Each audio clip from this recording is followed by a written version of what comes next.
Hi everyone, എല്ലാവർക്കും പുതിയൊരു വീഡിയോയിലേക്ക് വീണ്ടും സ്വാഗതം. അപ്പോൾ റമദാന് 2 ദിവസം മുന്നായിട്ട് ഞങ്ങൾ പാലക്കാട് പോയി വന്നിട്ടുണ്ടായിരുന്നു. അപ്പോൾ അന്നത്തെ വിശേഷങ്ങളാണ് ഇന്നത്തെ വീഡിയോയിൽ ഷെയർ ചെയ്യുന്നത്. അപ്പോൾ ഞങ്ങൾ രാവിലെ ഇതേപോലെ പഴം വിളയിച്ചതും ചായയും കഴിച്ചിട്ടാണ് വീട്ടിൽ നിന്ന് ഇറങ്ങിയത്.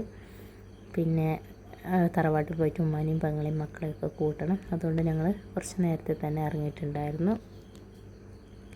പക്ഷേ വണ്ടിക്ക് ചെറിയ പണി വന്നതിന് നമുക്ക് കുറച്ച് ലേറ്റായിട്ടാണ് പോകാൻ സാധിച്ചത്. അപ്പോൾ രാവിലെ ഒരു 5 മണി 6 മണിയൊക്കെ ആകുമ്പോൾ നമ്മൾ ഇവിടുന്ന് വിട്ടാൽ ബ്ലോക്കൊന്നും ഇല്ലാതെ നമുക്ക് പെട്ടെന്നൊന്ന് എത്താൻ സാധിക്കും. പക്ഷേങ്കിൽ നമ്മൾ ലേറ്റായി ഇറങ്ങിയോണ്ട് കുറച്ച് ബ്ലോക്കിലൊക്കെ പെട്ട് നല്ല ലേറ്റായിട്ടാണ് ഞങ്ങൾ എത്തിയത്. ലേറ്റായെന്ന് പറഞ്ഞാൽ ഒരു 8-8.5 മണിക്കൂർ ഡ്രൈവ്. യാത്ര പോകാൻ എല്ലാവർക്കും ഇഷ്ടമാണ് കേട്ടോ. അതുകൊണ്ട് എല്ലാവരും തന്നെ വളരെ ഹാപ്പി ആയിട്ടാണ് ഇറങ്ങിയത്. യാച്ചിയും ചായയും ഇപ്പോൾ എല്ലാവരും ഹാപ്പി ആയിട്ടാണ് ഇരിക്കുന്നത്. കുറച്ച് കഴിയുമ്പോൾ എല്ലാവരും കുഴഞ്ഞൊരു വകയായിട്ടുണ്ടായിരുന്നു കേട്ടോ. ഛർദ്ദിക്കുന്നത് ആരുമില്ല, അതുകൊണ്ട് ഒരു സമാധാനമായിരുന്നു. ബ്ലോക്കിൽ നിന്നൊക്കെ ഒരു വക രക്ഷപ്പെട്ട് നമ്മൾ കുറച്ച് അങ്ങോട്ട് എത്താറായി. കോഴിക്കോട് ആ ഒരു ഭാഗത്തെത്താറായി. റോഡ് അത്യാവശ്യം നല്ല റോഡായതുകൊണ്ട് പെട്ടെന്ന് പോകാൻ പറ്റുന്നുണ്ടായിരുന്നു.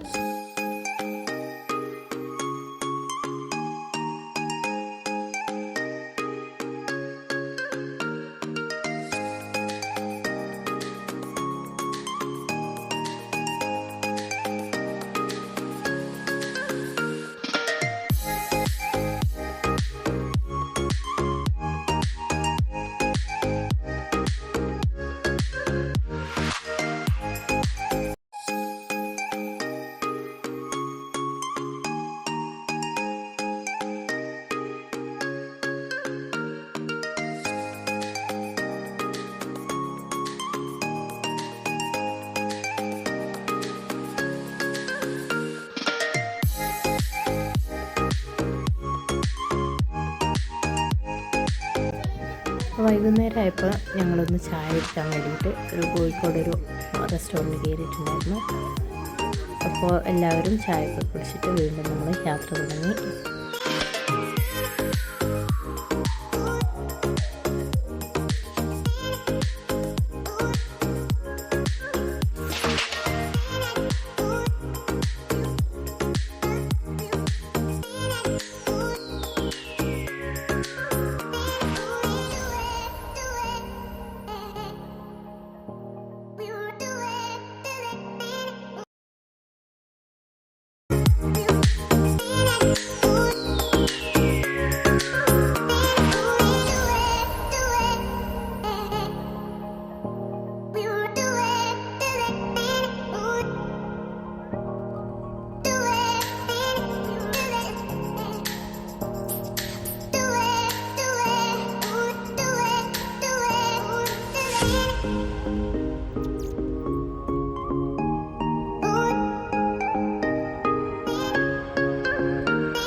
പാലക്കാട് എത്താനായപ്പോൾ ഇവിടെ എന്താ സ്ഥലത്തിൻ്റെ പേരെന്നറിയില്ല കേട്ടോ.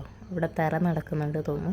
അപ്പോൾ നമ്മൾ കണ്ണൂരൊക്കെ തെയ്യം എന്നാണ് പറയുക. അപ്പോൾ തെക്കോട്ടൊക്കെ തിറ എന്നല്ലേ പറയുക. അപ്പോൾ അതിൻ്റെ തിരക്കും കാര്യങ്ങളൊക്കെയാണ് തോന്നുന്നു. കുറേ ദീപങ്ങളൊക്കെ ഇങ്ങനെ തെളിയിച്ചിട്ട് കണ്ടു. ഏതൊരു ക്ഷേത്രമുണ്ട് തോന്നുന്നു. അപ്പോൾ ഒരുപാട് ജനങ്ങളും കുട്ടികളൊക്കെ നമ്മളിങ്ങനെ കണ്ടു. വലിയവരും ചെറിയവരൊക്കെ ഉണ്ടായിരുന്നു. കുറച്ച് ഓടിയപ്പോൾ ഇതേപോലെ നല്ല രീതിയിൽ ലൈറ്റ്സും കാര്യങ്ങളൊക്കെ ഉണ്ടായിരുന്നു കേട്ടോ. അപ്പോൾ ഒരു തിരുമഹോത്സവം ആണെന്ന് തോന്നുന്നു കണ്ടിട്ട്. അവിടെ ഒരു അമ്പലം കണ്ടായിരുന്നു. നല്ല ആൾക്കൂട്ടുണ്ടായിരുന്നു കേട്ടോ. നല്ല ഭംഗിയുണ്ടായിരുന്നു. റോഡ് സൈഡൊക്കെ കാണാൻ ഫുൾ ആൾത്തിരക്കായിരുന്നു കേട്ടോ. അപ്പോൾ അത് കണ്ടപ്പോൾ ഒന്ന് എടുത്തു എന്നേ ഉള്ളൂ. അങ്ങനെ നമ്മൾ ഓടി മാമാൻ്റെ വീടിരിക്കുന്ന സ്ഥലത്തെത്തി. അപ്പോൾ മാമ ലൊക്കേഷനൊക്കെ അയച്ചു തന്നിട്ടുണ്ടായിരുന്നു. അതുകൊണ്ട് പെട്ടെന്ന് എത്താൻ സാധിച്ചു. എവിടെയും തപ്പാനൊന്നും പോകേണ്ടി വന്നില്ല. അപ്പോൾ മാമിയും ഞങ്ങൾ വിളിച്ചുകൊണ്ടിരിക്കുന്നുണ്ടായിരുന്നു കേട്ടോ. ഞങ്ങൾ ഉച്ചക്ക് എത്തുമെന്ന് കരുതി അവർ ഫുഡൊക്കെ റെഡിയാക്കി വെച്ച് നമ്മളെ കാത്തിരിക്കുകയായിരുന്നു. അപ്പോൾ നമ്മൾ ഇറങ്ങാൻ കുറച്ച് ലേറ്റ് ആയതുകൊണ്ട് എത്താനും കുറച്ച് ലേറ്റായി. ഞങ്ങൾക്ക് ഗേറ്റൊക്കെ തുറന്നു തന്നിട്ട് പള്ളിയിൽ പോയിട്ടുണ്ട്. അങ്ങനെ ഞങ്ങൾ മാമാൻ്റെ വീട്ടിലെത്തി. അപ്പോൾ ഉമ്മാൻ്റെ അനിയനാണ് മാമ എന്ന് പറയുന്നത് കേട്ടോ.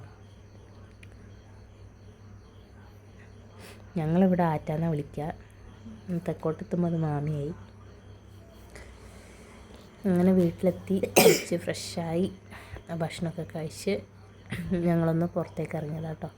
വീടൊക്കെ ഒന്ന് കാണാനായിട്ട്, രാത്രിയാണ് എങ്കിലും നമുക്കൊന്ന് വീടൊക്കെ ഒന്ന് കാണാമെന്നുള്ള ഇതിൽ പുറത്തിറങ്ങിയത്. കുട്ടികൾ വന്ന പാടി ഈ ഒരു ഊഞ്ഞാലിൽ കയറിയിരുന്നു കേട്ടോ. ഓരോരാളായിട്ട് ഈ ഊഞ്ഞാലിൽ ആടിക്കൊണ്ടിരിക്കുക. അപ്പോൾ ഇവിടെ മാമാൻ്റെ മോനിക്ക് 3 കുട്ടികളുണ്ട്, അവർക്ക് വേണ്ടി കെട്ടിയതാണ് കേട്ടോ. 3 പെൺമക്കളാണ്. മുറ്റമൊക്കെ അത്യാവശ്യമുണ്ട് കേട്ടോ. മാമിയും ഭയങ്കര കൃഷി സ്നേഹികളാണ് കേട്ടോ. അപ്പോൾ എല്ലാ ഐറ്റംസ് ഇവിടെയുണ്ട്, ചെടികളായിട്ടും പച്ചക്കറിയായിട്ടും ഫ്രൂട്ട്സുകളോ എല്ലാം ഇവിടെ തന്നെയുണ്ട് കേട്ടോ. അപ്പോൾ ഞങ്ങൾ ഭക്ഷണം കഴിച്ചിട്ട് വേഗം തന്നെ കിടന്നു. നല്ല ക്ഷീണമുണ്ടായിരുന്നു. അവർ ഞങ്ങൾക്ക് കിടക്കാനുള്ള സ്ഥലങ്ങളൊക്കെ റെഡിയാക്കിയിട്ടുണ്ടായിരുന്നു. അപ്പോൾ ബാക്കി വിശേഷം നാളെ.